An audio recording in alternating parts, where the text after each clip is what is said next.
अस्सलाम वालेकुम, कैसे हैं आप सब? अल्लाह ताला आपको हमेशा खुश रखे जी। आज बहुत ज़बरदस्त और मज़े की मीठी टिक्कियाँ और साथ में हम बनाएंगे जी हलवा। और हलवे की भी बहुत डिफरेंट सी रेसिपी है, ये भी आपको इंशाल्लाह डिस्क्रिप्शन बॉक्स में मिल जाएगी। और इसके साथ मैंने बनाई है जी मीठी टिक्कियाँ और बहुत ज़बरदस्त। और शब बारात के मौके पे हमने ये खूबसूरत सा जो है वो मीठा बनाया है। ये देखें मीठी टिक्कियाँ हैं, ये बहुत ज़बरदस्त हैं और मज़े की बनी है, क्रिस्पी हैं और अंदर से सॉफ्ट हैं। बहुत इजी और आराम से बन जाती हैं। आपको ये देखें ज़बरदस्त सी जो है ना, आपने इस तरह जो है ना वो इसको एंजॉय करना है। और साथ में आप जो है वो जैसे इवेंट है, जैसे कि शब बारात है या शब मेराज है, या फिर जो है वो आप रजब और शुबान के महीने में जैसे हम अल्लाह के नाम पे कोई भी लंगर और न्याज तकसीम करते हैं, तो फिर इस तरह का जो है वो आप बनाएं और सब में तकसीम करें और इंशाल्लाह सबको ज़रूर पसंद आएंगी। और ये इतनी ज़बरदस्त बनी है, बहुत कमाल की बनी है, सबने बड़े शौक़ से खाई हैं। आप भी ज़रूर ऐसे ही बनाइएगा और इसको ज़रूर एंजॉय कीजिएगा। और इसको बनाते हुए एक दो ट्रिक्स हैं जो कि वो आपको फॉलो करनी चाहिए। अगर आप फॉलो करेंगे तो बिल्कुल जैसे आपको स्वीट शॉप से ये टिक्कियाँ मिलती हैं वैसे ही ये बनेंगी और बहुत मज़े की बनेगी, बहुत कमाल की बनेगी। ये देखें इनकी लुक कितनी ज़बरदस्त है। और हलवे के साथ या आप खीर के साथ इसको ले सकते हैं, बहुत मज़े की लगती हैं। आइए अब हम स्टार्ट करते हैं। सबसे पहले लेना है जी हमने मैदा, 2 कप हमने मैदा लिया है। इसको मैंने छान लिया है, अच्छे तरीके से साफ़ कर लिया है, ठीक है। और क्योंकि इसमें कोई डस्ट वगैरह या लम्स वगैरह होते हैं वो निकल जाते हैं छानने से, ठीक है। इसमें मैंने हाफ़ कप जो है वो क्रश किया हुआ कोपरा वो मैंने इसमें ऐड किया है, ठीक है। और 4 टेबलस्पून मैंने इसमें सफ़ेद तिल ऐड किए हैं, वो चले जाएंगे। और 2 कप भी इसमें हमने शुगर ऐड करनी है, ठीक है। यानी कि जितना आपने मैदा यूज़ किया है इतनी ही शुगर पाउडर इस्तेमाल करना है, ठीक है। वो हम इसमें ऐड कर देंगे। इसके बाद आपने इसको अच्छे तरीके से कर लेना है मिक्स करने के बाद जी फिर आपने लेना है जी नीम गर्म दूध लेना है। नीम गर्म दूध लेंगे हम। और इसके बाद घी जो है वो आपने इसमें देसी घी ऐड करना है। देसी घी अगर आपके पास अवेलेबल नहीं तो फिर आप दूसरा घी भी ले सकते हैं। इसमें आपने ऑयल का बिल्कुल भी इस्तेमाल नहीं करना। इसमें अब मैं डाल दूँगी थोड़ा थोड़ा डाल के हम इसमें ऐड करेंगे नीम गर्म दूध है ये, ठीक है। इस बात का आपने ध्यान रखना है कि दूध जो है वो आपका नीम गर्म हो, ठीक है।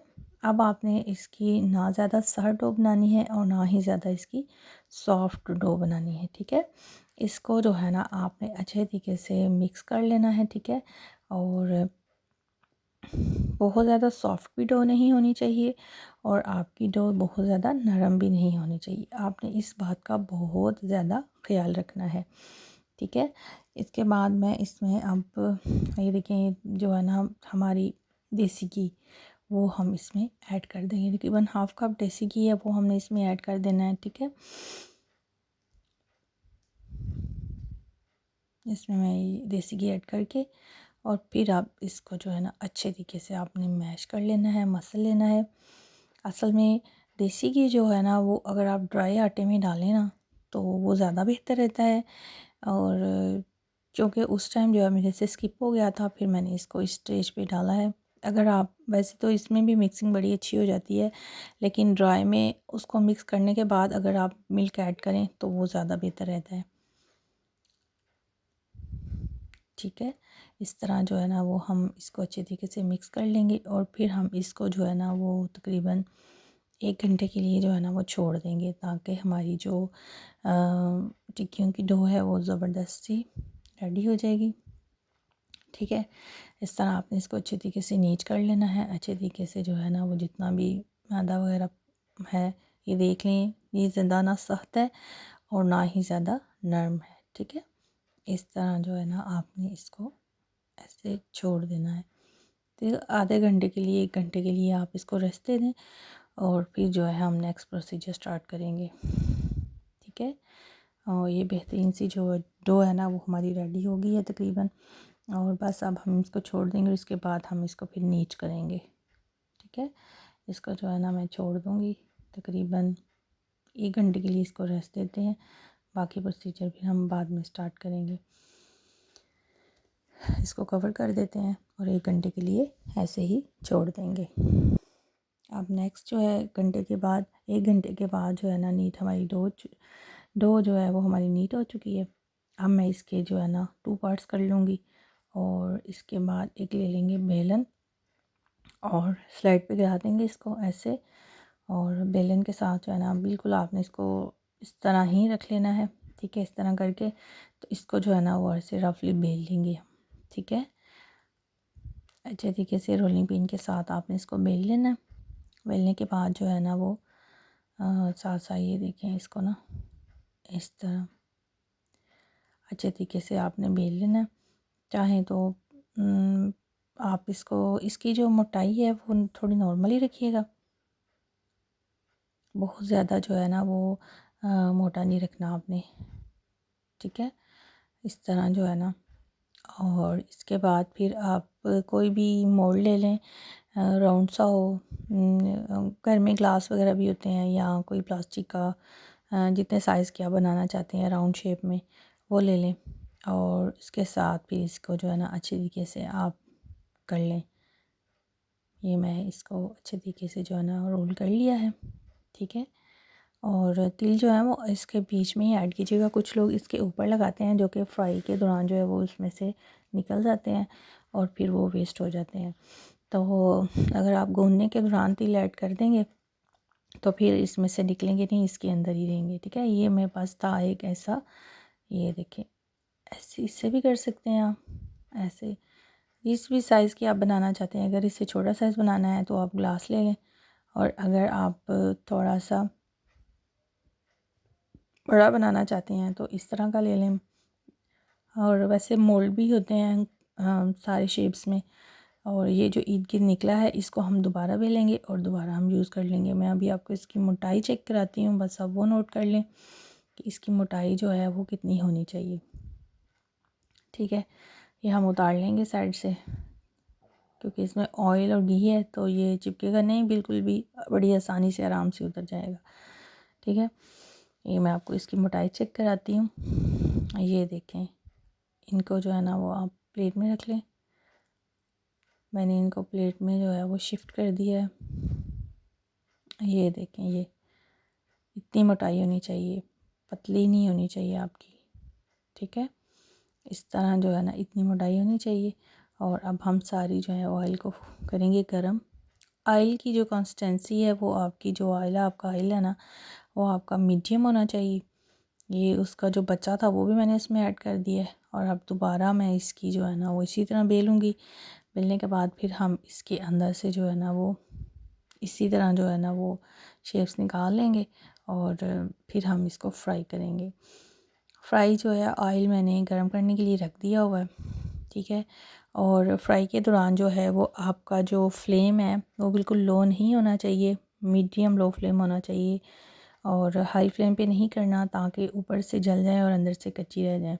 ठीक है, मीडियम फ्लेम पे आपने करना है ताकि जो है वो सही तरह से अंदर से भी क्रंची, सॉफ्ट और मज़े की बने। ठीक है, ये देखें इस तरह मैंने बड़ी सी बेल ली है, और अब मैं इसकी जो है ना वो शेप बना लूँगी। अच्छे तरीके से आपने इसकी शेप्स बना लेनी है।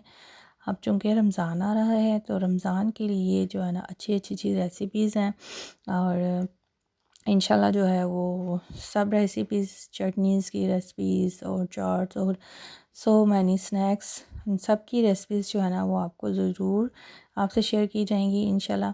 आप जो हैं वो कोशिश कीजिएगा कि चैनल के साथ कनेक्ट रहें, और अपने फ्रेंड्स और फैमिली के साथ ज़रूर शेयर किया करें, और जो है वो वीडियो को पूरा देखा करें, क्योंकि इसमें साथ साथ जो है वो आपको काफ़ी गोल्डन टिप्स बताई जाती हैं जो कि काफ़ी ज़्यादा हेल्पफुल होती हैं। और अगर आप कुछ और नया चाहते हैं, कुछ और भी वेरिएशन चाहते हैं, और कुछ आपको अच्छा लगता है, कुछ बुरा लगता है, जो भी आप कमेंट्स बॉक्स में ज़रूर बताया करें, आपको रिप्लाई भी ज़रूर मिलेगा। ये देखें, मैं तकरीबन जो है वो काफ़ी ज़्यादा मैंने और निकाल ली हैं। ठीक है, इसके बाद जो है ऑयल हमारा गर्म हो चुका है ऑलमोस्ट। ठीक है, इनको जो है ना वो अब मैं, ये देखिए इतनी ही मोटाई आपकी होनी चाहिए, ज़्यादा पतली नहीं बनानी है आपने। ठीक है, ये सेकंड था, सेकंड जो मैंने दो रखा था उसके मैंने निकाल ली है सारी। अब मैं इनको करूँगी जी फ्राई। फ्राई जो है वो आपने, मैंने बताया आपको कि आपका फ्लेम जो है वो मीडियम लो होना चाहिए। इससे पहले मैं एक बैच निकाल चुकी थी। ऑयल हमारा गर्म है, तो अब हम इसमें ऐड कर देंगे। ठीक है, देख लें, बहुत ज़्यादा तेज़ नहीं करना आपने इसको, और मीडियम जो है ना फ्लेम, मीडियम फ्लेम पे आपने इसको फ्राई करना है, डीप फ्राई करना है। और ये बहुत ज़्यादा मज़े की और बहुत मज़े की बनेगी, खस्ता और क्रंची बनेगी।